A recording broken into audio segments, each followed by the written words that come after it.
ყველა ინფორმაცია, რაც დილით გჭირდება. პიკის საათში. პროგრამა პიკის საათი. მოგესალმებით კიდევ ერთხელ დილამშვიდობისა ყველას. გისურვებთ ძალიან ლამაზ და მშვენიერ დღეს. პარასკევია, დღეს 3 ივლისია. თბილისის დროით ახლა არის 8 საათი და 27 წუთი რა ოფიციალურად ვიждები საკუთარ თავზე. არაოფიციალურად მოგესალმებით ყველას კიდევ ერთხელ 8 საათი და 27 წუთია უკვე საქართველოში და ჩვენ როგორც გითხარით, უნდა გავაერთიანოთ ორი თემა, მაგრამ ვაერთიანებთ იმიტომ რომ მათ აქვთ ერთი მიზანი, ორივე ღონისძიება, რომელზეც ვაპირებთ საუბარს ჩვენ სტუმრებთან ერთად, რომლებიც უკვე შემოგვიერთდნენ გახლავთ საქველმოქმედო ხასიათის და რა თქმა უნდა გარკვეული ადამიანების დასახმარებლად კეთდება ეს ყველაფერი. ბოლო დროს რაღაცა ერთ ესეთ სტატიასაც კი წავაწყდი ინტერნეტში, რომ ყელში ამოვიდა ამდენი ქველმოქმედებაო, არის რაღაცა ასეთი დამოკიდებულებაც, მაგრამ ჩვენ ხო რეალურად ვსაუბრობთ გარკვეულ თემებზე და რეალურად ვსაუბრობთ იმაზე, რომ ადამიანებს სჭირდებათ დახმარება და გამოჩნდებიან ხოლმე ისეთი ადამიანები, რომლებიც ეხმარებიან მათ, ასე რომ ამაში ცუდი ნამდვილად არაფერია და პირიქით მხოლოდ და მხოლოდ მისასალმებელია, ასე რომ დიდი სიამოვნებით წარმოგიდგენთ ჩვენ სტუმრებს. თუმცა ჯერ გეტყვით რა ხდება. არასამთავრობო ორგანიზაცია პოზიცია აგზელებს პროექტს, ამ პროექტზე ჩვენ გვისაუბრია პირდაპირ ეთერში, ქუჩის მუსიკოსების სოციალურად დაუცველი ადამიანების დასახმარებლად და ამ შემთხვევაში უკვე თუ ვის ეხმარებიან და ვინ მიიღებს რაც თავარია ღონისძიებაში მონაწილეობას, გავიგებთ ჩვენი სტუმრებისგან და ასევე აბრეშუმის ბროწეული, ასე უწოდებენ გამოფენას, ასევე გაყიდვაც იქნება, რომელიც ტიქით დაზარალებულთა დასახმარებლად იმართება და გამოფენის იდეის ავტორი, ჩვენი ძირფასი კოლეგა და არაჩვეულებრივი მეგობარი უკვე გვიმშვენებს გვერდს და სოფიო კიკვაძე უნდა წარმოგიდგინოთ, რომელიც მას მოვიდა თავში ეს იდეა და თუ როგორ მოხდა. მაკარო დავინახეთ ჯერ გადას, ანუ საინფორმაციო გამოშვების ავტორი ვინც იქნებოდა, მე სოფოც მოვიდა და საინფორმაციო გამოშვებაზე ორი წამყვანი როცა მოვა, ანუ მიიწება ესე რაღაცა ხდება, მე ხომწდება მე. და ამ დროს მოვიტანე ბროწეული. მოვიტანე ბროწეულები, სოფო კიკვაძე მოგდო ბროწეულები. მე სხვა ამბავზე ვარო მითხრა. მოკლედ ასე წარმოგიდგენთ აუცილებლად მას და ვისაუბრებთ იმ გამოფენაზე, რაც დაგეგმეს. გარდა ამისა, ორგანიზაცია პოზიცია ვახსენეთ ჩვენ და უნდა წარმოგიდგინოთ აღმასრულებელი დირექტორი გურამ ადამაშვილი. მოგესალმებით. მადლობა რომ ჩვენთან ხართ კიდევ ერთხელ, ვერამდენეთ, მაგრამ კეთილი. ძალიან კარგია რომ ყოველთვის ძალიან კარგ და სასიამოვნო და მნიშვნელოვან პროექტებზე გვიწევს საუბარი თქვენთან ბიზნესში. თემურ ანდრიაძე პირველადაა ჩვენთან სტუდიაში სტუმრად, თუ არ ვცდები, მუსიკოსი გახლოთ, რომელიც შეგვისრულებს ცოცხლად სიმღერას. და თამთა ლონტი, რომელიც აქტიურადაა ჩართული ამ ყველაფერში და წამყვანი გახლოთ ყოველთვის ამ საქველმოქმედო ღონისძიებების. ყველას მოგესალმებით. დილამშვიდობისა და გმადლობთ რომ ხართ ჩვენთან ერთად. რომელი საღამოთი დავიწყოთ და ისე რა ქვია, სოფო კიკვაძე დავჩაგროთ, მოდი ჩვენი მეგობარი და ბაბაკი. ბოლოსკენ შემოვინახოთ, ხო? მაშინ დავიწყოთ ისევ ქუჩის მუსიკოსების სოციალურად დაუცველი ადამიანების დასახმარებლად, რომლებსაც ჩაიმატა კიდევ ერთი სეგმენტი და მხოლოდ ქუჩის მუსიკოსებით აღარ შემოიფარგლებით. რაც თავარია, პირველად ისინი, როდესაც ჩვენი სტუმრები იყვნენ, თქვენს რომ ამას ექნება სისტემატიური ხასიათიო და მაშინ ბევრი კითხვა გაჩნდა ამის შესახებ, რომ ნამდვილად იქნება ასე, კიდევ გაიმართება და ასე შემდეგ. დაგვიმტკიცეს მათ, რომ მესამედ ტარდება უკვე თუ არ ვცდები, ხო? და ყოველთვის რაც ცდილობენ რომ შეარჩიონ ისეთი ადამიანები, რომლებსაც განსაკუთრებულად სჭირდებათ დახმარება. რა ტიპის იქნება, როგორი იქნება ღონისძიება უკვე, რომელიც გაიმართება 4 ივლისს. მოგესალმებით პირველ რიგში თქვენს მსმენელს მივესალმებით და დიდი მადლობა სტუდიაში მოწვევისათვის. რაც შეეხება პროექტს, პროექტი უკვე მესამე თვეა რაც სტარდება და ჩვენ პირველი ღონისძიება გავაკეთეთ 28 მაისს. ანუ ძირითადი ღერძი ამ პროექტის არიან ქუჩის მუსიკოსები, მაგრამ რა თქმა უნდა ყოველ თვე, ყოველ ღონისძიებაზე ქუჩის მუსიკოსებს ემატებიან საინტერესო ადამიანები, ცნობადი სახეები და ვფიქრობთ, რომ ამით სხვადასხვა საღამოებს უფრო გავამრავალფეროვნებთ. რაც შეეხება არასამთავრობო ორგანიზაცია პოზიციას, თვითონ ორგანიზაციას ქონდა სურვილი რომ ჩაეტარებინა საქველმოქმედო მიმართულებით ღონისძიებები, ამიტომ ჩვენ მოვიფიქრეთ ეს პროექტი, ანუ ქუჩის მუსიკოსების სოციალურად დაუცველი ადამიანების დასახმარებლად და ვფიქრობთ რომ ერთდროულად ორ კარგ საქმეს ვაკეთებთ. ერთი ის რომ თვითონ ხდება ამ საღამოებით ქუჩის მუსიკოსების შემოქმედების პოპულარიზება და საზოგადოებამდე მიტანა, ხოლო მეორე თვითონ ქუჩის მუსიკოსების მონაწილეობით ხდება ქველმოქმედების გაწევა და გაკეთება. სამწუხაროდ, ჩვენ და სამწუხაროდ ძალიან ბევრია ესეთი ადამიანები, ვისაც სჭირდება დახმარება, ან ფიზიკურად ესე ერთდროულად შეუძლებელი, ანუ ყველას ერთად დავეხმაროთ, ამიტომ გადავწყვიტეთ, რომ ეს პროექტი ჩატარდება ყოველ თვეს კონკრეტული ადრესატის მიმართ. გასაგებია. როგორ ირჩევთ ადრესატს? ადრესაც რაც შეეხება თვითონ არასამთავრობო ორგანიზაცია პოზიციას ყავს თავისი ახალგაზრდული ფრთა, ჩვენ ყავს ჩვენი ახალგაზრდები, რომლებიც გარკვეულ მონიტორინგს ატარებენ. შემოსულია ძალიან ბევრი განცხადება და იმ წეღა როგორც აღნიშნე, ესე ერთდროულად ყველას დახმარება შეუძლებელია. ძირითადი აქცენტი გაკეთებული გვაქვს მაინც ჯანმრთელობის პრობლემებთან დაკავშირებით, იმიტომ რომ ეს ვფიქრობ და მიმაჩნია რომ არის ნომერ პირველი, რაც ყველაზე აუცილებელია, იმიტომ რომ ყოფილა ხშირად ზარები, რომ მაგალითად ტელევიზორი არ მაქვს სახლში და ასე შემდეგ, მაგრამ ახლა ტელევიზორზე უფრო მნიშვნელოვანი ვფიქრობ ყოველთვის რომ არის ჯანმრთელობა, სადაც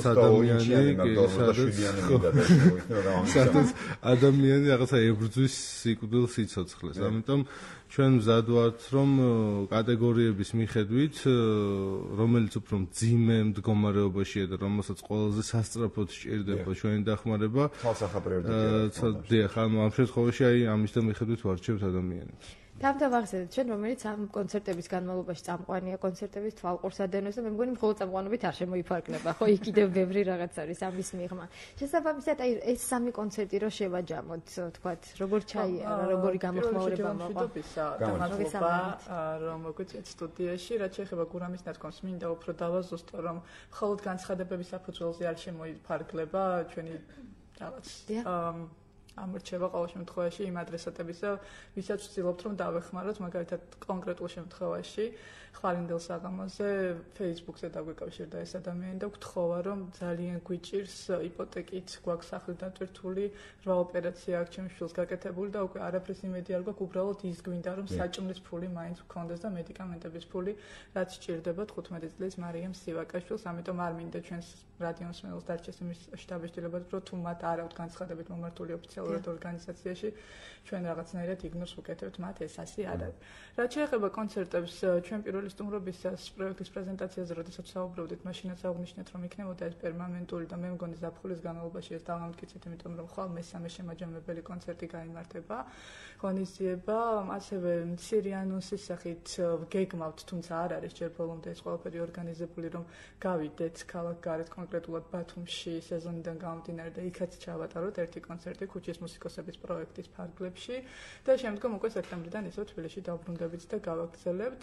ჩემი აზრით საკმაოდ ლამაზად ორგანიზებული პროექტი გამოდის ორი მნიშვნელოვანი მიზეზის გამო. პირველი ეს არის რომ ნიჭიერ ადამიანებს ვეხმარებით ზედაპირზე ამოსვლაში და ვეხმარებით იმაში რომ თავიანთი ნიჭის რეალიზება მოახდინონ, რაც ჩემთვის არანაკლებ მნიშვნელოვანია ვიდრე ქველმოქმედება, იმიტომ რომ ძალიან ბევრი საქველმოქმედო ღონისძიება არსებობს, რომელიც არის ერთჯერადი ხასიათის იწყება და მთავრდება კონკრეტულ საღამოს და კონკრეტულ დღეს.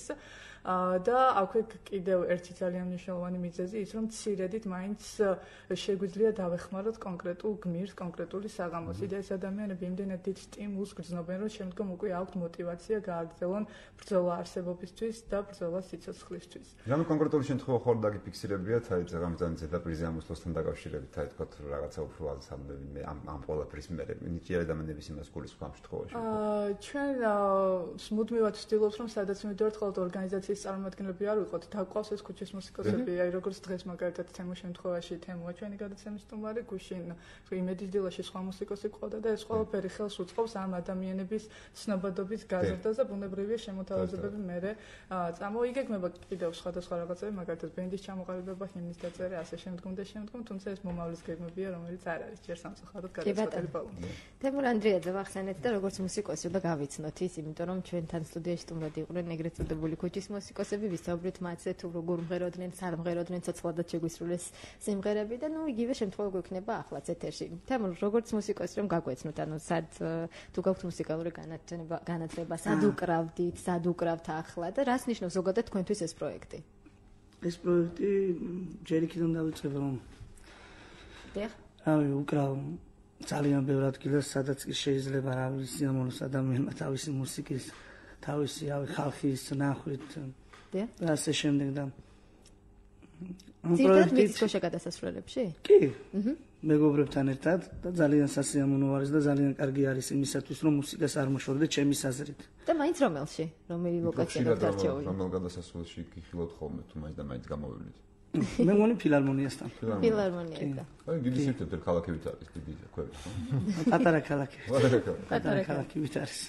რა შეიძლება აი პროექტს რას ნიშნავს იმიტომ რომ ძალიან დიდი შანსია ხო რეალურად რომ რაღაც პირველ რიგში მას ნიშნავს რომ როდესაც აი ეს მუსიკოსები ერთად ვიკრიფებით თავს უფრო ძლიერად ვგრძნობთ რომ ვიცით რომ ვეხმარებით ასეთ გაჭირვებულ ადამიანებს და ამასობაში თავისთავად მუსიკალური მხრივ რა ვიცი ძალიან კარგად ვგრძნობთ თავს რომ გვაქვს საშუალება გვაძლევენ საშუალებას იმისათვის რომ გაგვიცნოს ადამიანებმა შემოგხედონ დაგვინახონ ცოტა პაძემკასთან შედარებით ალბათ ის არის რა ქვია უფრო ლამაზი სივრცე არის სასიამოვნო არის კაი აპარატურა არის და რა ვიცი მუსიკალური თვალსაზრისით ერთ-ერთი საუკეთესო საშუალება არის რომ თავი კარგად იგრძნოს მუსიკოსმა და პერსპექტივა ნახოს მომავლისთვის თან საკუთარი ნიჭის რეალიზებას აკეთებთ და თან ქვემოქმედება ეხმარებით ადამიანებს. კარგით, გადავიდეთ ახლა მეორე საქველმოქმედო საღამოზე ჩვენი სოფიო ძალიანაც არ დავჩაგროთ.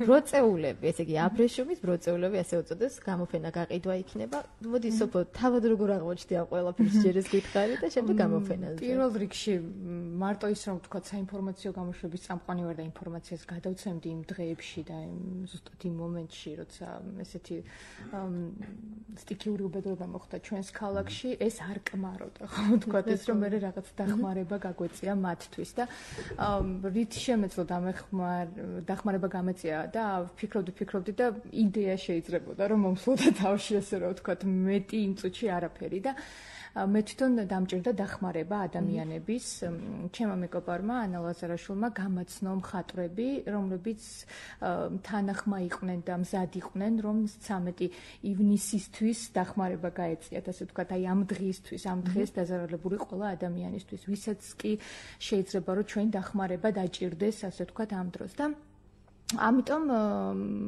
გავიცანი ეს ადამიანები მხატვრები, რომლებიც უკვე 20 წელია მუშაობენ, მათ აქვთ თავიანთი სტუდია, ბავშვებს ასწავლიან და თან ქმნიან ესეთ გადასარევს, ვთქვათ, ნამუშევრებს. ეს არის ამშვენებს ეს ნამუშევრები. და დიახ, არის ნატურალური აბრეშუმი და როდესაც მათ სახელოსნოში შევედი და დავინახე პირველი რაც დავინახე ეს იყო ბროწეულები და ასე რომ ამ გამოფენის სათაურზე ბევრი არ მეფიქრია. აბრეშუმის ბროწეულები და დავარქვი იმ წუთში და ეს ძალიან რთული გასაკეთებელია ეს სამუშაო. გაერკვია უკვე ამაშიც? გავერკვია უბრალოდ დღეს დილით ვერ წამოვიდნენ მხატვრები და მე ვთხარი რომ აკადემიას ვერ დავამთავრებ 10 წუთში, მაგრამ იქნებ ცოტა მაინც გამარკვიოთ რა არის ეს და თურმე ყოფილა ცხელი ბატიკა და ეს კეთდება ცვილით, სანთლით ასე ვთქვათ, თითოეულ ფერს აჯენენ ესეთი ფერი ვთქვათ ლურჯი იქნება, შემდეგ გასანთლული ანუ ცვილით არის გაკეთებული, მე ეს უკვე უნდა გააშრეს, შემდეგ სხვა ფერი უნდა დააჯინოს. ძალიან რთული სამუშაო, ძალიან რთული სამუშაოა, დიახ, ჯერ კონტურებს აკეთებენ და ასე შემდეგ და ეს ხელით ნამუშევარი აქვთ დაახლოებით, რა თქმა უნდა, ბევრი აქვთ, მაგრამ ჩვენ გამოფენაზე სავარაუდოდ წარმოდგენილი იქნება 20-მდე ნამუშევარი და ასევე შარფები, რომელიც ერთი ცალი მე მიკეთე და აქაც ბროწეულები. განს უბრალოდ ავარჩიე ბროწეულები. ეს არის იმ ტექნოლოგიით დაახლოებით, უბრალოდ ეს არის ცხელი ბატიკა და როგორც მითხრეს, ეს არის ცივი ბატიკა.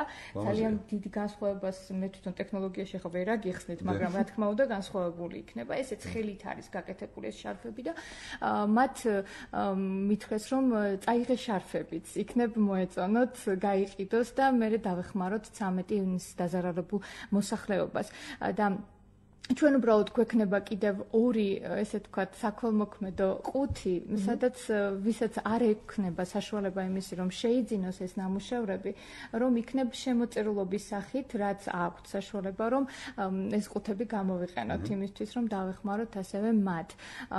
და მე მინდა ვთქვა რომ ასევე კაფე აქცენტი, სადაც ეს იქნება, პირველად ეს კაფე ვნახე და ძალიან მომეწონა იქ ინტერიერი და ესეთი თბილი გარემოა და ამ კაფესაც აქვს რა თქმა უნდა დიდი წვლილი ამ შემოქმედებით საღამოში, იმიტომ რომ მათ აბსოლუტურად უსასყიდლოდ დაგვითმეს 2 დღის განმავლობაში კედლები და 2 დღის განმავლობაში ვინც იქშევა, ასე ვთქვათ, ინახულებს ჩვენს ნამუშევრებს ამ სამი მხატვრის, ეს არის ეკა ხაბურძანია, ეკა ჟურული, ეკატერინე ჟურული და თამარ ჩხენკელი.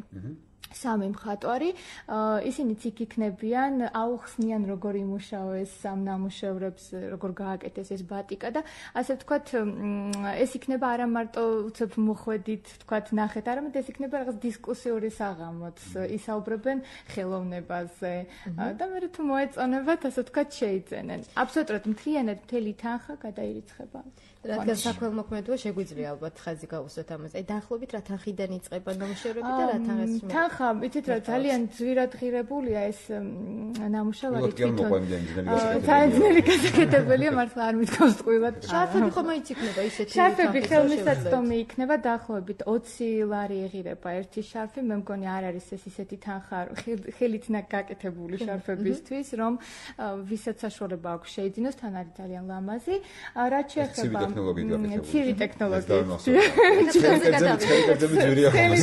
ცხელი კერძები ცოტა ძვირია, რომელიც კედელზე იქნება დაკიდებული და დაახლოებით 150 ლარი ეღირება თვითონ ნამუშევარი, როგორც მე თვითონ ვერ ყვეოდი ამ თანხებში, ვიცოდი რომ ძალიან ძვირი იყო, მაგრამ ეს მაინც ძვირი ღირს უბრალოდ ცოტა ფასდაკლებული, ასე ვთქვათ, ამ შემოქმედებითი საღამოსთვის, რომ ვისაც ესმის ეს შემოქმედება და ვინც იცის ამ ნამუშევრების ფასი, მათთვის ეს არ არის ძვირი. ხო, კიდე რაც თავარია, ცოტა ისე განმარტავ, ეს ნამუშევარი თითოეული ირეცხება, უთავდება, ასე რომ კედელზე როცა დავკიდებთ წრები გავა და გაგვიჭუჭყიანდება, შეგვიძლია ჩამოვხმათ, შეგვიძლია გავრეცხოთ, ფერს არ იცვლის, არაფერი არ მოსდის, ასე ვთქვათ, ზუსტად იგივეს გაუთავებთ და დაკიდებთ. წავედით და ნახატები 4 და 5 ივლისი იქნება, ხვალ შაბათს 2 საათზე იხსნება, 14 საათზე იხსნება გამოფენა. და რაც შეეხება ჩვენს ღონისძიებას, რომელიც ვისაუბრეთ, ასევე 4 ივლის, სად და რომელ საათზე? ეს იქნება აბანო თუბანში, უშუალოდ აბანოს ქუჩაზე, რესტორან გორგასალში, ხვალ 4 ივლის საღამოს 9 საათზე დაიწყება და მადლობა როგორც ამ რესტორანს, ასევე კომპანია კასტელს, იმიტომ რომ სპონსორია ამ საღამოსი და აქვე მინდა აღვნიშნო, რომ ეს არ არის მხოლოდ არასამთავრობო პოზიციის მიერ განხორციელებული პროექტი, ამ პროექტში შემოგვიერთდა ფონდი უფლის შვილები და მადლობა ამ ადამიანებს და ფონდის წარმომადგენლებს იმისთვის, რომ შემოგვიერთდნენ, ჩვენ მუდმივად გვყავს სხვადასხვა ტიპის მხარდამჭერები ყოველ საღამოზე, ისე როგორც მაგალითად ვაკის პარკის სოლო კონცერტზე შემოგვიერთდა წინა საღამოს. კარგი, შეიძლება კაფე აქცენტი არის მეიდანზე და მინდა რომ პოზიციას უსურვო წარმატება. ჩვენ ყველას გისურვებთ წარმატებას და რით დავასრულებთ დღევანდელ საუბარს თუ არა თემურის ცოცხალი შესრულებით. მუსიკოსი რო ხართ ვიცით, მაგრამ ფართომცნებაა. რა ჟანრი გიყვარს, რას უსმენ, რას უკრავ? ქართულ სიმღერებს. რომასები მეგონი. ჩვენთვის აი ამ საუბრის დასასრულს შენ თვითონ რასაც ჩათვლის საჭიროდ რომ აი ყველაფერს მოუხდება, შეგვიძლია 5 წუთი გაქვს და მიუძღვა ჩვენს მსმენელს ერთი სიმღერა პირდაპირ ეთერში. რავი, ამ ყველაფერს რომ მოუხდება ისეთი სიმღერაზე არ მიფიქრია სანამ აქ მოდიოდი, მაგრამ მაშინ რის განწყობაზეც ხარ ისეთი სიმღერა შეგვისრულე. თემურ ანდრიაძე პიკისეთის პირდაპირ ეთერში. მართალი ის ფიქრი არ არის და ის რიც უბრალოდ მიყვარს ეს სამოდი სიმღერა გარი. შემოდგომა დადგა ხეს ფოთლები გასწვდა მარტო დგავარ ქუჩაში და უეცად გაწვიმდა Rimarom გადაიღებს ცისარტყელ გამოდის მე შენ გიმღერებს სიმღერებს რაც გულიდან ამომდის მე შენ მოგიწვნილ ლექსებს ისეც რომ გამამიც ვერ დაწერს მე შენთვის რა თქვამ სიტყვას იმდეს რომ გულიც ვერ დაიდეს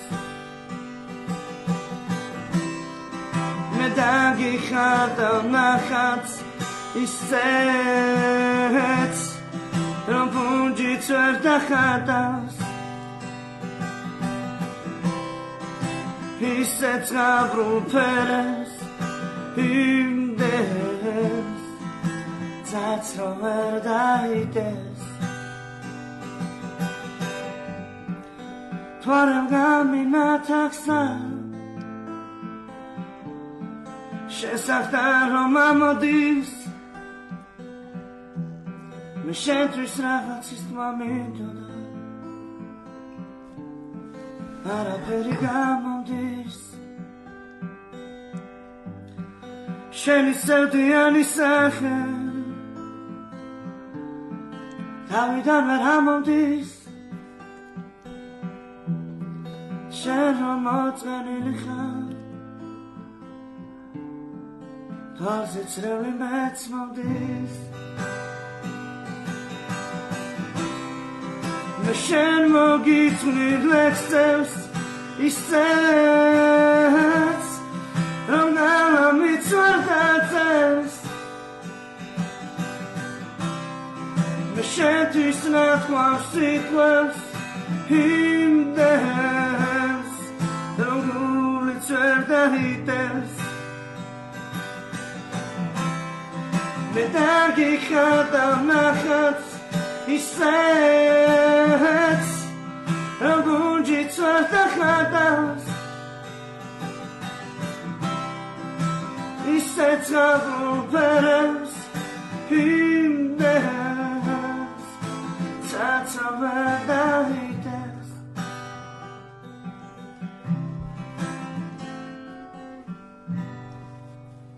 დიდი მადლობა. ძალიან დიდი მადლობა. თემურ ანდრიაძემ შეგვისრულა სიმღერა და მისი ცოცხალი შესრულებით უნდა დავასრულოთ ჩვენ ეთერი და კიდევ ერთხელ მადლობა გადავხადოთ ჩვენ სტუმრებს, გურამ ადამაშვილს, თამთაღლოძს, სოფიო კიკვაძეს და თემურ ანდრიაძეს. დიდი მადლობა ბრძანებისათვის და იმისათვის, რომ გვიადვილებთ მარტივად რომ ვთქვათ, ერთი ფეხი გადავდგოთ სიკეთისკენ, ვაკეთოთ სიკეთე და გავხდეთ მისაბაძებით ხოლმე თქვენს. ასე რომ აუცილებლად შევუერთდეთ მათ და ჩვენს გავხდეთ მისაბაძები და გავხდეთ ქველმოქმედები. გემშვიდობებით რამდენიმე წუთით ჩვენ სტუმრებთან ერთად ვასრულებთ ვიკისათის მეორე ნაწილს და რამდენიმე წუთში ისევ დაგიბრუნდებით პირდაპირ ეთერში. ჩვენი დილა პიკის საათით იწყება. პროგრამა პიკის საათი.